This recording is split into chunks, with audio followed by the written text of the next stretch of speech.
Hello and welcome to Is This Your Card? Today we're going to be looking at Living Roots. Now Living Roots is a very nice spell card for 1 mana as well, which is even better. This means you can either summon 2 1/1s, or you can do 2 damage. Just flat out 2 damage to anything you like. As for how useful this is, well it really kind of depends.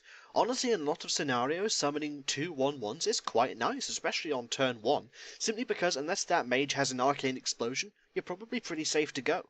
And straight up 2 damage is pretty nice too. Considering it's only 1 mana, you've got pretty good value.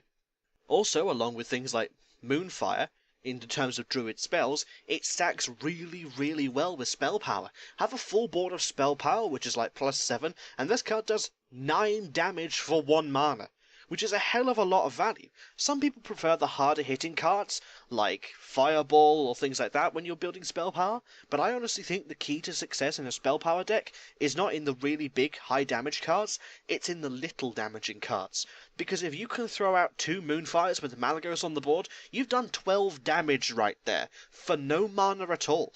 In this case, if you have 1 Malygos on the board, you can do 14 damage for 2 mana, which is pretty damn amazing. 2 1/1s are also pretty hard to remove without AoE. The chances are your opponent isn't going to be able to kill both of them on 1 turn unless they have something like a Flame Juggler. And even then, that will only kill 1 of them.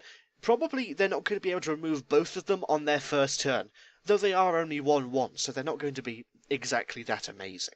Do remember it's a 1 mana spell, which means it actually works really nice with Gazlowe. Living Roots is a pretty nice early game play. It's a really nice turn 1 play too.